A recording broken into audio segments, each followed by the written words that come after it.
स्वागत करते हैं तुहाडा तुहाडे ही यूट्यूब चैनल अमन एजुकेशन के उपर। सो अज फिर हाजिर होए तुहाडे लई एक नवीं क्लास लैके। अज दी इस क्लास दे विच आपां भारतीय इतिहास का बहुत ही महत्वपूर्ण टॉपिक मौर्य साम्राज उहदे नाल संबंधित जिहड़े MCQs होणगे वो हैंडल करांगे। इस तो पहलां आपां मौर्य साम्राज का भाग एक पहला वीडियो बना चुके हैं जिहदे विच 70 महत्वपूर्ण प्रश्न सीगे जिहड़े पहलां ही आपां कवर कर चुके हैं। सो जिहड़े साथियों ने वो वीडियो नहीं देखी उस वीडियो नूं देख लैण ते उस तो बाद लड़ी नूं नाल जोड़न दे वास्ते अज भाग दूजा जिहड़ा आपां इस वीडियो नूं भी जरूर देख लैण। जिहड़े साथियों ने चैनल नूं सबसक्राइब नहीं किया प्लीज़ चैनल नूं सबसक्राइब कर लिओ तां जो आउण वाले समय दीआं वीडियोज़ ने तुहानूं समय समय ते मिलदियां रहण। सो देरी ना लाउंदे होए स्टार्ट करते हैं आपां अज दी क्लास। अज का जिहड़ा प्रश्न अपने कोल 71 नंबर प्रश्न है 71 नंबर, क्योंकि इस तो पहला जिहड़ा भाग पहला सी उहदे विच आपां 70 प्रश्न जिहड़े वो कवर कर चुके हैं। 71 नंबर प्रश्न दे विच अपने कोलों की पूछा जा रहा है कि अशोक के दरबार विच राजदूत आया। ठीक है जी। इस तो पहला जिवें आपां चंद्रगुप्त मौर्य की गल कीती हैगी। सो वक्रे वक्रे जिहड़े शासक होए ने वक्रे वक्रे राजदूत आ जिहड़े वक्रे वक्रे देशों तो आउंदे रहे ने।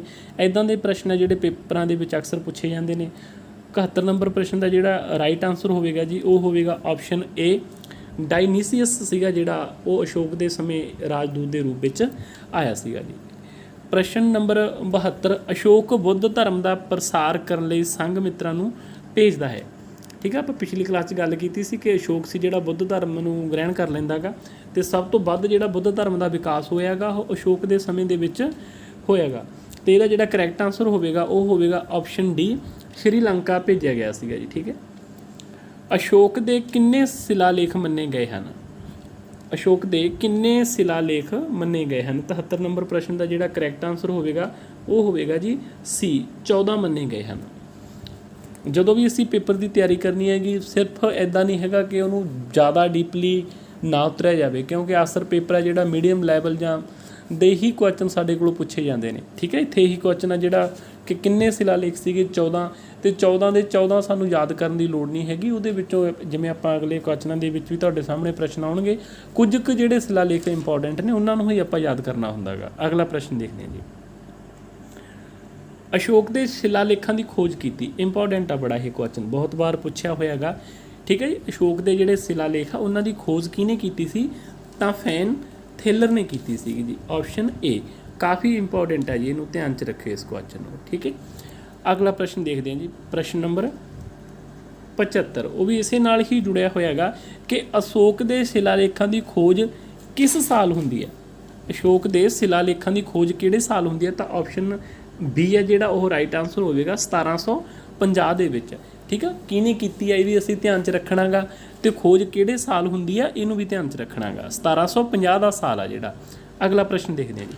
प्रश्न नंबर 76 किस साल अशोक के शिलालेख पढ़ने में मदद मिलती है? ये भी काफ़ी इंपॉर्टेंट आ प्रश्न। 76 नंबर प्रश्न के की पूछा गया है किहड़े साल पढ़ने में मदद मिलती है? सामने आउंदे ने पता सानूं लगदा 1750 दे विच, पर इहनूं पढ़न दे विच जिहड़ी हैल्प मिलती है वो 1837 दे विच मिलती है जी। Option D is right answer. अगला प्रश्न देखते हैं आपां। अशोक के शिलालेख पढ़ने में सफलता हासिल की। अशोक के शिलालेख पढ़ने में सफलता हासिल की ये जिहड़ा राइट आंसर होवेगा जेम्स प्रीशंप ने की सी जी। ठीक है। ऑप्शन ए जेम्स प्रीशंप ने यदी मतलब कि पढ़ने के सफलता उन्हें हासिल की है। एक जानकारी तुहाडे लई हो रहा जी तो मास्टर केडर SST का जिहड़ा एग्जाम आ उहदी डेट है जिहड़ी वो अनाउंस हो चुकी है। 21 अगस्त नूं जिहड़ा SST का एग्जाम होने जा रहा है तो सारे साथी तैयारी है तुहाडी जिहड़ी वधिया चल रही होनी है। तो एक WhatsApp ग्रुप आ जिहड़ा वो चल रहा है जिहदे विच हर रोज़ ही एक टैसट सीगा जिहड़ा वो रखिया जांदा सी, पर समय नूं ध्यान दे विच रखदे होए हुण हर रोज़ 2 टैसट है जिहड़े वो कर दिते गए ने। 2 टैसट है जिहड़े पोलीटिकल साइंस के विषय के अपने सिलेबस के अकॉर्डिंग 2 टैसट हिस्टरी के होया करनगे ते 2 पोलीटिकल साइंस के। तो इदां करते हुए 15 कुछ दिनों के सारा ही जिहड़ा सिलेबस आ वो कवर हो जाएगा। पर जेकर किसी साथी ने सारे ही जिहड़े अपने सिलेबस का PDF लेना गा तो वह भी दिते हुए नंबर पर कंटैक्ट कर सकते हैं। तो जेकर किसी ने टैसट सीरीज़ का हिस्सा बनना वो भी इस दिते हुए नंबर पर कंटैक्ट कर लैन। तो चाहे तुसी WhatsApp नंबर मैसेज कर सकते हो 94 641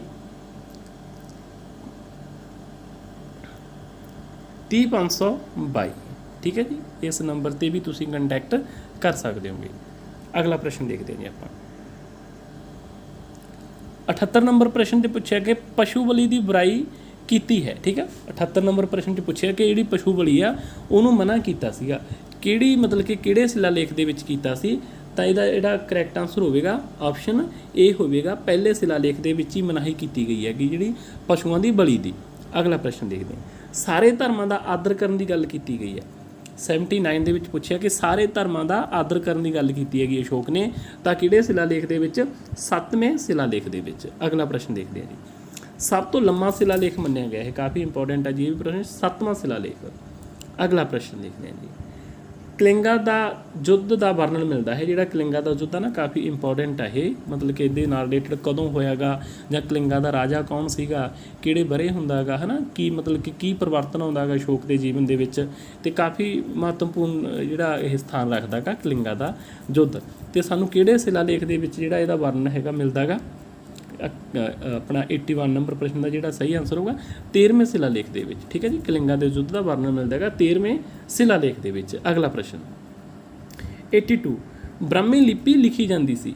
ਇਹ ਵੀ ਕਾਫੀ ਇੰਪੋਰਟੈਂਟ ਹੈ ਜੀ ਪ੍ਰਸ਼ਨ। ਬ੍ਰਹਮੀ ਲਿਪੀ ਹੈ ਜਿਹੜੀ ਉਹ ਕਿੱਦਾਂ ਲਿਖੀ ਜਾਂਦੀ ਸੀਗੀ? ਤਾਂ ਜਿਹੜੀ ਇਹ ਲਿਪੀ ਹੈ ਨਾ, ਤਾਂ ਇਹ ਸੱਜੇ ਤੋਂ ਖੱਬੇ ਲਿਖੀ ਜਾਂਦੀ ਸੀ। ਜਿਵੇਂ ਆਪਾਂ ਆਮ ਜਿਹੜਾ ਭਾਸ਼ਾ ਅਸੀਂ ਖੱਬੇ ਤੋਂ ਸੱਜੇ ਨੂੰ ਚੱਲਦੇ ਆ ਨਾ, ਪਰ ਜਿਹੜੀ ਬ੍ਰਹਮੀ ਲਿਪੀ ਆ ਇਹ ਸੱਜੇ ਤੋਂ ਖੱਬੇ ਲਿਖੀ ਜਾਂਦੀ ਸੀਗੀ। ਅਗਲਾ ਪ੍ਰਸ਼ਨ ਦੇਖਦੇ ਹਾਂ ਜੀ,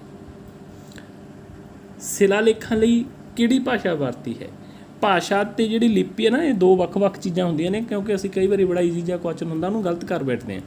83 ਨੰਬਰ 'ਤੇ ਸਾਨੂੰ ਇਹ ਪੁੱਛਿਆ ਕਿ ਸਿਲਾਲੇਖਾਂ ਲਈ ਭਾਸ਼ਾ ਕਿਹੜੀ ਵਰਤੀ ਗਈ ਸੀ? ਤਾਂ ਭਾਸ਼ਾ ਫਿਰ ਉਹਦੇ ਲਈ ਪ੍ਰਕਿਰਤ ਭਾਸ਼ਾ ਵਰਤੀ ਗਈ ਸੀ। ਠੀਕ ਹੈ, ਕਿਉਂਕਿ ਬਾਕੀ ਜਿਹੜੀਆਂ ਨੇ ਉਹ ਲਿਪੀ ਨੇ, ਇਹਨੂੰ ਧਿਆਨ 'ਚ ਰੱਖਣਾ ਗੱਲਾਂ ਨੂੰ ਇਹਨਾਂ ਨੂੰ। ਅਗਲਾ ਪ੍ਰਸ਼ਨ, ਬ੍ਰਹਮੀ ਲਿਪੀ ਦੇ ਸਿਲਾਲੇਖ ਮਿਲੇ ਹਨ। ਠੀਕ ਹੈ, ਬ੍ਰਹਮੀ ਲਿਪੀ ਦੇ ਸਿਲਾਲੇਖ ਮਿਲੇ ਹਨ 84 ਨੰਬਰ ਪ੍ਰਸ਼ਨ ਦੇ ਵਿੱਚ। ਕਿੱਥੋਂ ਮਿਲੇ ਆ ਜੀ? ਭਾਰਤ ਦੇ ਵਿੱਚੋਂ। ਅਗਲਾ ਪ੍ਰਸ਼ਨ, ਰਾਣੀ ਦੇ ਸਤੰਭ ਲੇਖ ਵਜੋਂ ਜਾਣਿਆ ਜਾਂਦਾ ਹੈ। 85 ਨੰਬਰ ਪ੍ਰਸ਼ਨ ਸਾਡੇ ਕੋਲ ਪੁੱਛਿਆ ਕਿ ਰਾਣੀ ਦੇ ਸਤੰਭ ਲੇਖ ਵਜੋਂ ਜਾਣਿਆ ਜਾਂਦਾ ਹੈ, ਤਾਂ ਖੇਤਰ ਦੱਸਣਾ ਆਪਾਂ, ਉਹ ਜਗ੍ਹਾ ਦਾ ਨਾਮ ਦੱਸਣਾ, ਤਾਂ ਪ੍ਰਯਾਗ। ਅਗਲਾ ਪ੍ਰਸ਼ਨ ਦੇਖਦੇ ਹਾਂ ਜੀ, ਸਤੰਭ ਲੇਖਾਂ ਦੀ ਗਿਣਤੀ ਦੱਸੀ ਗਈ ਹੈ। ਜਿਹੜੇ ਸਤੰਭ ਲੇਖ ਨੇ ਨਾ ਉਹਨਾਂ ਦੀ ਗਿਣਤੀ ਕਿੰਨੀ ਦੱਸੀ ਹੈ? ਤਾਂ option B is right answer ਹੋਵੇਗਾ, 7 ਦੱਸੀ ਗਈ ਹੈ ਜੀ। ਅਗਲਾ ਪ੍ਰਸ਼ਨ ਦੇਖਦੇ ਹਾਂ, ਅਸ਼ੋਕ ਨੇ ਗੁਫਾਵਾਂ ਦਾ ਨਿਰਮਾਣ ਕਰਵਾਇਆ। 87 ਨੰਬਰ ਪ੍ਰਸ਼ਨ 'ਚ ਪੁੱਛਿਆ ਵਿਸ਼ਵ ਚੌਂਪੜੀ, ਸੁਦਾਮਾ, ਕਰਜ਼ ਜਾਂ ਚੁਪਾਰ। ਤਾਂ ਇਹ ਨਾ ਸਹੀ ਹੈ, ਸਾਰੇ ਹੀ ਸਹੀ ਨੇ, option D is right answer ਹੋਵੇਗਾ। ਅਗਲਾ ਪ੍ਰਸ਼ਨ ਜੀ, ਅਸ਼ੋਕ ਆਪਣੇ ਆਪ ਨੂੰ ਮਗਧ ਦਾ ਸਮਰਾਟ ਆਖਦਾ ਹੈ। ਇਹ ਵੀ ਕਾਫੀ ਇੰਪੋਰਟੈਂਟ ਹੈ ਜੀ ਪ੍ਰਸ਼ਨ। 88 ਨੰਬਰ ਪ੍ਰਸ਼ਨ 'ਚ ਪੁੱਛਿਆ ਕਿੱਥੇ ਆਖਦਾ ਉਹ, ਕਿਹੜੇ ਸਤੰਭ ਦੇ ਵਿੱਚ? ਤਾਂ ਭਾਂਬਰੂ ਸਤੰਭ ਦੇ ਵਿੱਚ। ਇਹ ਰਾਈਟ ਆਨਸਰ ਹੈ, ਆਪਸ਼ਨ ਏ। ਅਗਲਾ ਪ੍ਰਸ਼ਨ ਜੀ, ਬਿਹਾਰ ਵਿੱਚ ਸਤੰਭ ਲੇਖਾਂ ਦੀ ਖੋਜ ਕੀਤੀ। ਠੀਕ ਹੈ, ਬਿਹਾਰ ਵਿੱਚ ਸਤੰਭ ਲੇਖਾਂ ਦੀ ਜਿਹੜੀ ਖੋਜ ਆ ਤਾਂ ਉਹ ਕਾਰਲ ਲਾਈਨ ਨੇ ਕੀਤੀ ਸੀਗੀ 1872 ਦੇ ਵਿੱਚ। ਏ ਇਜ਼ ਰਾਈਟ ਆਨਸਰ। ਅਗਲਾ ਪ੍ਰਸ਼ਨ ਦੇਖਦੇ ਹਾਂ ਜੀ ਆਪਾਂ, ਅਸ਼ੋਕ ਸਮੇਂ ਮੌਰੀਆ ਸਾਮਰਾਜ ਵੰਡਿਆ ਗਿਆ। 90 ਨੰਬਰ ਪ੍ਰਸ਼ਨ ਦੇ ਵਿੱਚ ਪੁੱਛਿਆ ਕਿ ਜਿਹੜਾ ਅਸ਼ੋਕ ਦੇ ਸਮੇਂ ਮੌਰੀਆ ਸਾਮਰਾਜ ਆ ਉਹ ਕਿੰਨੇ ਭਾਗਾਂ ਦੇ ਵਿੱਚ ਵੰਡਿਆ ਹੋਇਆ ਸੀ? ਤਾਂ ਉਹ 5 ਰਾਜਾਂ 'ਚ ਵੰਡਿਆ ਹੋਇਆ ਸੀਗਾ ਜੀ। ਬੀ ਇਜ਼ ਰਾਈਟ ਆਨਸਰ ਹੋਵੇਗਾ। ਅਸ਼ੋਕ ਸਮੇਂ ਪ੍ਰਾਂਤਾਂ ਨੂੰ ਕਿਹਾ ਜਾਂਦਾ ਸੀ। ਇਹ ਵੀ ਕਾਫੀ ਇੰਪੋਰਟੈਂਟ ਹੈ ਜੀ। 91 ਨੰਬਰ ਪ੍ਰਸ਼ਨ, ਕੀ ਕਿਹਾ ਜਾਂਦਾ ਸੀਗਾ ਅਸ਼ੋਕ ਦੇ ਸਮੇਂ ਪ੍ਰਾਂਤਾਂ ਨੂੰ? ਚੱਕਰ ਕਿਹਾ ਜਾਂਦਾ ਸੀਗਾ ਜੀ, ਉਹਨਾਂ ਨੂੰ ਚੱਕਰ ਦਾ ਨਾਮ ਦਿੱਤਾ ਜਾਂਦਾ ਸੀ। ਠੀਕ ਹੈ, ਇੱਦਾਂ ਦੇ ਪ੍ਰਸ਼ਨ ਪੁੱਛੇ ਜਾਂਦੇ ਨੇ ਕਿ ਜ਼ਿਲ੍ਹੇ ਨੂੰ ਕੀ ਕਿਹਾ ਗਿਆ ਗਾ, ਜਾਂ ਪ੍ਰਾਂਤ ਨੂੰ ਕੀ ਕਿਹਾ, ਜਾਂ ਪਿੰਡ ਨੂੰ ਕੀ ਕਿਹਾ ਜਾਂਦਾ ਸੀ, ਜਾਂ ਪ੍ਰਸ਼ਾਸਨ ਦੀ ਛੋਟੀ ਇਕਾਈ ਹੈ ਜਿਹੜੀ ਉਹ ਕਿਹੜੀ ਹੁੰਦੀ ਸੀ, ਹੈ ਨਾ। ਇੱਦਾਂ ਦੇ ਪ੍ਰਸ਼ਨ ਪੇਪਰਾਂ 'ਚ ਆਪ ਨੂੰ ਅਕਸਰ ਦੇਖਣ ਨੂੰ ਮਿਲ ਜਾਂਦੇ ਨੇ। 92 ਨੰਬਰ ਪ੍ਰਸ਼ਨ, ਮੌਰੀਆ ਸਾਮਰਾਜ ਪ੍ਰਸ਼ਾਸਨ ਸੰਬੰਧੀ ਸਹੀ ਚੋਣ ਕਰੋ। ਠੀਕ ਹੈ, 92 ਨੰਬਰ ਪ੍ਰਸ਼ਨ 'ਚ ਆਪਾਂ ਨੂੰ ਕਿਹਾ ਗਾ ਕਿ ਇਹਦੇ ਵਿੱਚੋਂ ਤੁਸੀਂ ਆਪਾਂ ਮਿਲਾਨ ਕਰੇ ਹੋਏ ਆਪਾਂ ਸਹੀ ਦੱਸਣਾ ਗਾ ਕਿਹੜਾ ਗਾ। ਜਿਵੇਂ ਮਣੀਪਾਤ ਖਜ਼ਾਨਚੀ ਨੂੰ ਕਹਿੰਦੇ ਨੇ, ਗੁੜਪੁਰਸ਼ ਹੈ ਜਿਹੜਾ ਜਾਸੂਸ ਨੂੰ ਕਿਹਾ ਗਿਆ, ਐਗਰੋਨਮਾਈ ਕਿਹਾ ਗਿਆ ਗਾ, ਕਹਿਣ ਦਾ ਮਤਲਬ ਟਰਾਂਸਪੋਰਟ ਮਿਨਿਸਟਰ ਕਹਿ ਲਈਏ ਆਪਾਂ, ਮਾਰਗ ਮੰਤਰੀ ਕਹਿ ਲਈਏ, ਅਤੇ ਲਾਸਟ ਦੇ ਵਿੱਚ ਕਿਹਾ ਗਿਆ ਕਿ ਸਾਰੇ ਠੀਕ ਨੇ। ਇਹ ਸਾਰੇ ਹੀ ਠੀਕ ਹੈ ਜੀ, option D is right answer ਹੋਵੇਗਾ। ਜਿਹੜੀ ਸੀ ਆਪਸ਼ਨ ਹੈ ਇਹ ਕਾਫੀ ਇੰਪੋਰਟੈਂਟ ਹੈ, ਇਹਨੂੰ ਧਿਆਨ 'ਚ ਰੱਖਣਾ ਗਾ। ਠੀਕ ਹੈ, ਐਗਰੋਨਮਾਈ ਕਿਹਨੂੰ ਕਿਹਾ ਸੀਗਾ? ਮਾਰਗ ਮੰਤਰੀ ਨੂੰ ਕਹਿ ਲਓ ਚਾਹੇ, ਹੈ ਨਾ, ਜਾਂ ਆਵਾਜਾਈ ਮੰਤਰੀ ਨੂੰ ਕਹਿ ਲਓ। ਅਗਲਾ ਪ੍ਰਸ਼ਨ ਦੇਖਦੇ ਹਾਂ ਆਪਾਂ, ਅਸ਼ੋਕ ਦਾ ਉੱਤਰਾਧਿਕਾਰੀ ਕੌਣ ਸੀਗਾ? ਅਸ਼ੋਕ ਦਾ ਉੱਤਰਾਧਿਕਾਰੀ ਕੌਣ ਸੀ? 93 ਨੰਬਰ ਪ੍ਰਸ਼ਨ ਦੇ ਵਿੱਚੋਂ ਆਪਣੇ ਕੋਲੋਂ ਪੁੱਛਿਆ ਤਾਂ ਕੁਨਾਲ ਸੀਗਾ ਜੀ। ਅਸ਼ੋਕ ਦਾ ਉੱਤਰਾਧਿਕਾਰੀ ਕੁਨਾਲ ਸੀਗਾ। ਅਤੇ ਉੱਤਰਾਧਿਕਾਰੀ ਦੇ ਨਾਲ ਤੁਸੀਂ ਮਾਸਟਰ ਕੇਡਰ ਪਿਛਲੇ ਪੇਪਰ ਵੀ ਚੱਕ ਕੇ ਦੇਖ ਲਓ ਚਾਹੇ। ਠੀਕ ਹੈ, ਚਾਹੇ ਤਾਂ ਉਹ ਆਪਣਾ ਮੁਗਲ ਸਾਮਰਾਜ ਦੀ ਗੱਲ ਕਰ ਲਈਏ, ਅਤੇ ਚਾਹੇ ਦਿੱਲੀ ਸਲਤਨਤ ਦੀ ਕਰ ਲਈਏ, ਕਿਸੇ ਨਾ ਕਿਸੇ ਸ਼ਾਸਕ ਦੇ ਵਿੱਚੋਂ ਆਪਣਾ ਉੱਤਰਾਧਿਕਾਰੀ ਜ਼ਰੂਰ ਹੀ ਪੁੱਛਿਆ ਜਾਂਦਾ ਹੈਗਾ, ਇਹਨਾਂ ਨੂੰ ਧਿਆਨ 'ਚ ਰੱਖਣਾ ਗਾ ਆਪਾਂ। ਮੌਰੀਆ ਸਾਮਰਾਜ ਦਾ ਆਖਰੀ ਰਾਜਾ ਸੀ। 94 ਨੰਬਰ ਪ੍ਰਸ਼ਨ ਦੇ ਵਿੱਚ ਆਪਣੇ ਕੋਲ ਪੁੱਛਿਆ ਕਿ ਮੌਰੀਆ ਸਾਮਰਾਜ ਦਾ ਜਿਹੜਾ ਆਖਰੀ ਰਾਜਾ ਉਹ ਕੌਣ ਸੀ? ਉਹ ਸੀਗਾ ਜੀ ਬ੍ਰਿਹਦਰਥ ਸੀਗਾ। ਅਗਲਾ ਪ੍ਰਸ਼ਨ ਜੀ, ਮੌਰੀਆ ਸਾਮਰਾਜ ਨੂੰ ਖਤਮ ਕੀਤਾ। 95 ਨੰਬਰ ਪ੍ਰਸ਼ਨ ਪੁੱਛਿਆ ਕਿ ਕਿਹਨੇ ਕੀਤਾ? ਤਾਂ ਪੁਸ਼ਿਆਮਿੱਤਰ ਨੇ ਕੀਤਾ। ਠੀਕ ਹੈ, ਜਿਹੜਾ ਬ੍ਰਿਹਦਰਥ ਦਾ ਸੈਨਾਪਤੀ ਸੀਗਾ ਹੈ ਨਾ, ਇੱਦਾਂ ਉਸੇ ਨੇ ਹੀ ਖਤਮ ਕਰਤਾ ਸੀਗਾ। ਫਿਰ ਉਹ ਇੱਕ ਸੁੰਗ ਵਾਸਾਂ ਜਿਹੜਾ ਪੁਸ਼ਿਆਮਿੱਤਰ ਸੁੰਗ, ਉਹ ਨਵੇਂ ਵੰਸ਼ ਦੀ ਸਥਾਪਨਾ ਕਰਦਾ। ਕਿਹਨੇ ਖਤਮ ਕਰਤਾ ਸੀ? ਪੁਸ਼ਿਆਮਿੱਤਰ ਨੇ। ਅਗਲਾ ਪ੍ਰਸ਼ਨ ਦੇਖਦੇ ਹਾਂ ਜੀ, ਮੌਰੀਆ ਸਾਮਰਾਜ ਦਾ ਅੰਤ ਹੁੰਦਾ ਹੈ। 96 ਨੰਬਰ ਪ੍ਰਸ਼ਨ 96 'ਚ ਪੁੱਛਿਆ ਕਿ ਮੌਰੀਆ ਸਾਮਰਾਜ ਦਾ ਅੰਤ ਹੋ ਜਾਂਦਾ ਗਾ ਕਦੋਂ ਹੁੰਦਾ ਜੀ? 185 BC ਦੇ ਵਿੱਚ। Option D is right answer. ਅਗਲਾ ਪ੍ਰਸ਼ਨ ਦੇਖਦੇ ਹਾਂ, ਮੌਰੀਆ ਸਾਮਰਾਜ 'ਚ ਪ੍ਰਚਲਿਤ ਮੁਦਰਾ ਸੀ। 97 ਦੇ ਵਿੱਚ ਪੁੱਛਿਆ ਕਿ ਕਿਹੜੀ ਮੁਦਰਾ ਪ੍ਰਚਲਿਤ ਸੀ? ਤਾਂ ਪਣ ਸੀਗੀ ਜੀ। ਠੀਕ ਹੈ, ਪਣ। ਅਗਲਾ ਪ੍ਰਸ਼ਨ ਦੇਖਦੇ ਹਾਂ, ਅਸ਼ੋਕ ਨੇ ਕਲਿੰਗਾ ਯੁੱਧ ਮਗਰੋਂ ਧਾਰਨ ਕੀਤਾ। 98 ਨੰਬਰ ਪ੍ਰਸ਼ਨ ਦੇ ਵਿੱਚ ਪੁੱਛਿਆ ਕਿ ਅਸ਼ੋਕ ਨੇ ਨਾ ਕੀ ਚੀਜ਼ ਧਾਰਨ ਕਰ ਲਈ ਸੀ ਉਦੋਂ ਬਾਅਦ? ਤਾਂ ਉਹਨੇ ਧੰਮ ਵਿਜੇ ਮਤਲਬ ਕਿ ਸਿਧਾਂਤ ਕਹਿ ਲਓ ਨਾ, ਉਹ ਗ੍ਰਹਿਣ ਕੀਤਾ ਸੀ। Option A is right answer. ਅਗਲਾ ਪ੍ਰਸ਼ਨ ਦੇਖਦੇ ਹਾਂ ਜੀ ਆਪਾਂ,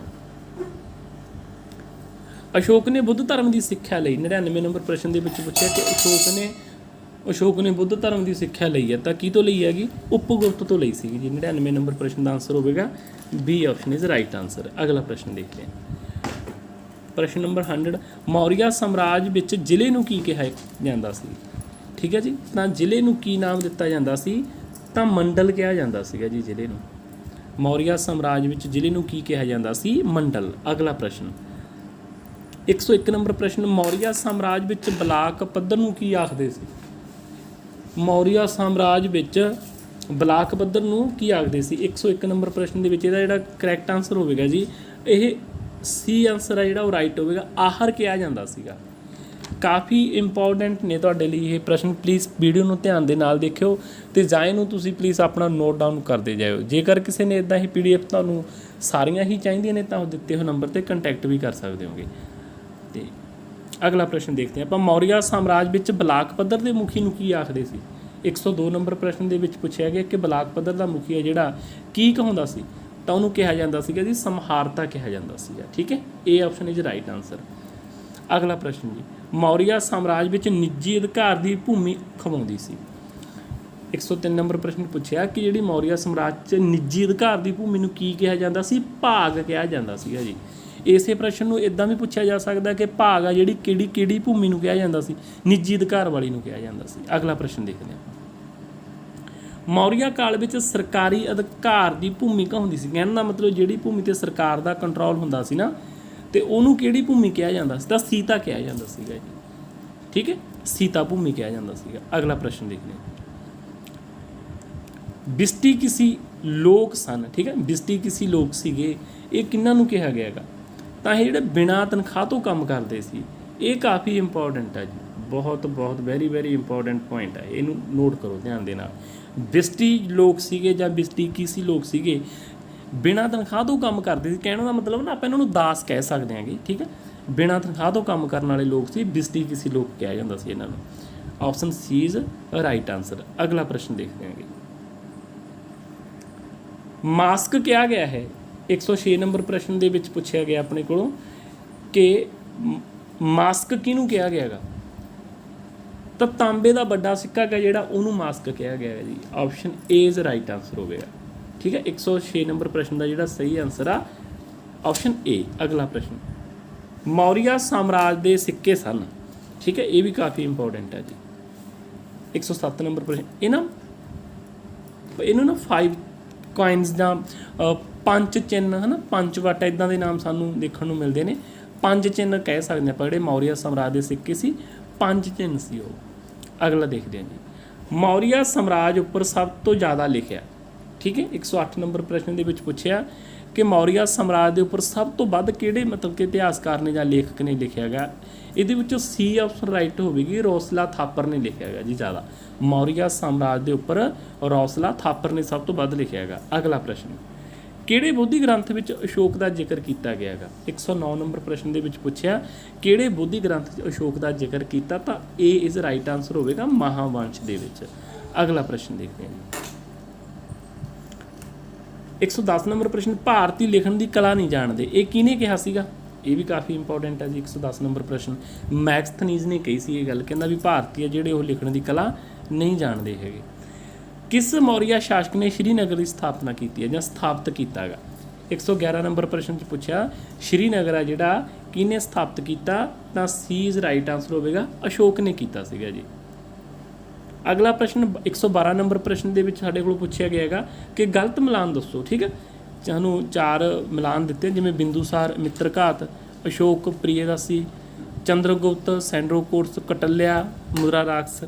ਠੀਕ ਹੈ, ਮਤਲਬ ਕਿ ਇਹਦੇ ਵਿੱਚੋਂ ਆਪਾਂ ਗਲਤ ਦੱਸਣਾ ਗਾ, ਤਾਂ ਗਲਤ ਕਿਹੜਾ ਹੋ ਜਾਏਗਾ? ਡੀ ਹੋ ਜਾਏਗਾ, ਹੈ ਨਾ। ਇਹਦਾ ਆਪਾਂ ਨੂੰ ਸਭ ਨੂੰ ਪਤਾ ਕਿ ਮੁਦਰਾ ਰਾਕਸ਼ਾ ਜਿਹੜੀ ਉਹ ਵਿਸਾਖਾ ਦੱਤ ਦੀ ਰਚਨਾ ਸੀਗੀ, ਨਾ ਕਿ ਕਟਲਿਆ ਦੀ, ਅਤੇ ਕਟਲਿਆ ਦੀ ਮਹਾਨ ਰਚਨਾ ਜਿਹੜੀ ਅਰਥ ਸ਼ਾਸਤਰ ਹੈਗੀ। ਅਗਲਾ ਪ੍ਰਸ਼ਨ ਦੇਖਦੇ ਹਾਂ 113 ਨੰਬਰ ਪ੍ਰਸ਼ਨ, ਬਿੰਦੂਸਾਰ ਨੇ ਕਿਹੜੇ ਵਿਦਰੋਹ ਲਈ ਅਸ਼ੋਕ ਨੂੰ ਭੇਜਿਆ ਸੀਗਾ? 113 ਨੰਬਰ ਪ੍ਰਸ਼ਨ ਦੇ ਵਿੱਚ ਪੁੱਛਿਆ, ਤਾਂ ਇਹਦਾ ਰਾਈਟ ਆਨਸਰ ਕਿਹੜਾ ਹੋਵੇਗਾ? ਅਸ਼ੋਕ ਨੂੰ ਕਿਹੜੇ ਵਿਦਰੋਹ ਨੂੰ ਦਬਾਉਣ ਲਈ ਭੇਜਿਆ ਸੀ? ਤਾਂ ਤਕਸ਼ਿਲਾ ਹੋਵੇਗਾ ਜੀ। ਅਗਲਾ ਪ੍ਰਸ਼ਨ ਜੀ ਏ ਇਜ਼ ਰਾਈਟ ਆਨਸਰ ਹੋਵੇਗਾ। ਸੂਦਰਾਂ ਲਈ ਆਰੀਆ ਸ਼ਬਦ ਵਰਤਿਆ ਗਿਆ ਹੈ। 114 ਨੰਬਰ ਪ੍ਰਸ਼ਨ ਦੇ ਵਿੱਚ ਪੁੱਛਿਆ ਕਿ ਸੂਦਰਾਂ ਲਈ ਆਰੀਆ ਸ਼ਬਦ ਵਰਤਿਆ ਕਿਹੜੇ ਗ੍ਰੰਥ 'ਚ ਵਰਤਿਆ? ਤਾਂ ਅਰਥ ਸ਼ਾਸਤਰ ਦੇ ਵਿੱਚ ਵਰਤਿਆ ਗਿਆ ਜੀ। ਅਗਲਾ ਪ੍ਰਸ਼ਨ ਦੇਖਦੇ ਹਾਂ, ਮੌਰੀਆ ਵੰਸ਼ ਤੋਂ ਬਾਅਦ ਕਿਹੜਾ ਵੰਸ਼ ਆਉਂਦਾ ਹੈ ਨਾ? ਇਹ ਵੀ ਸਿੰਪਲ ਆ ਕੁਐਸਚਨ ਆਪਣੇ ਲਈ। ਤੇ ਮੌਰੀਆ ਵੰਸ਼ ਤੋਂ ਬਾਅਦ ਜਿਵੇਂ ਆਪਾਂ ਪਹਿਲਾਂ ਗੱਲ ਕੀਤੀ ਸੀ ਕਿ ਜਿਹੜਾ ਪੁਸ਼ਯਾਮਿੱਤਰ ਸੀ ਨਾ, ਉਹਨੇ ਖਤਮ ਕਰਤਾ ਸੀ ਇਸ ਵੰਸ਼ ਨੂੰ, ਬ੍ਰਿਹਦਹਰਥ ਨੂੰ ਖਤਮ ਕਰਕੇ ਲਾਸਟ ਸੀ ਜਿਹੜਾ ਉਹਨਾਂ ਦਾ ਮੌਰੀਆ ਦਾ ਸ਼ਾਸਕ। ਤਾਂ ਫਿਰ ਸੁੰਗ ਵੰਸ਼ ਹੈ ਜਿਹੜਾ ਉਹ ਨਵਾਂ ਵੰਸ਼ ਹੈ ਜਿਹੜਾ ਉਹ ਬਣਦਾ ਹੈਗਾ। ਸੋ ਇਹ ਸਨ ਆਪਣੇ ਅੱਜ ਦੇ ਮਹੱਤਵਪੂਰਨ ਪ੍ਰਸ਼ਨ। ਠੀਕ ਹੈ, ਮੌਰੀਆ ਸਾਮਰਾਜ ਦੇ ਨਾਲ ਆਪਾਂ 2 ਵੀਡੀਓ ਦੇ ਵਿੱਚ ਪ੍ਰਸ਼ਨ ਹੈ ਜਿਹੜੇ ਉਹ ਹੱਲ ਕੀਤੇ ਨੇ। 115 ਪ੍ਰਸ਼ਨ ਕਾਫੀ ਮਹੱਤਵਪੂਰਨ ਨੇ ਪ੍ਰਸ਼ਨ ਇਹ। ਤੇ ਪਲੀਜ਼ ਵੀਡੀਓ ਨੂੰ ਵੱਧ ਤੋਂ ਵੱਧ ਲਾਈਕ, ਸ਼ੇਅਰ ਤੇ ਕਮੈਂਟ ਜ਼ਰੂਰ ਕਰਿਓ। ਤੇ ਜਿਹੜੇ ਸਾਥੀਆਂ ਨੇ ਚੈਨਲ ਨੂੰ ਸਬਸਕ੍ਰਾਈਬ ਨਹੀਂ ਕੀਤਾ, ਚੈਨਲ ਨੂੰ ਸਬਸਕ੍ਰਾਈਬ ਜ਼ਰੂਰ ਕਰ ਲਿਓ, ਤੇ ਤਾਂ ਜੋ ਸਮੇਂ-ਸਮੇਂ 'ਤੇ ਜੋ ਵੀ ਵੀਡੀਓਜ਼ ਆਪਾਂ ਤਿਆਰ ਕਰਦੇ ਹਾਂ ਤੁਹਾਨੂੰ ਮਿਲਦੀਆਂ ਰਹਿਣ। ਤੇ ਆਉਣ ਵਾਲੇ ਦਿਨਾਂ ਦੇ ਵਿੱਚ ਇੱਕ ਨਵੀਂ ਵੀਡੀਓ ਲੈ ਕੇ ਫਿਰ ਹਾਜ਼ਰ ਹੋਵਾਂਗੇ। ਤਦ ਤੱਕ ਲਈ ਦਿਓ ਇਜਾਜ਼ਤ। ਤੁਹਾਡਾ ਸਾਰਿਆਂ ਦਾ ਹੀ ਬਹੁਤ-ਬਹੁਤ ਧੰਨਵਾਦ।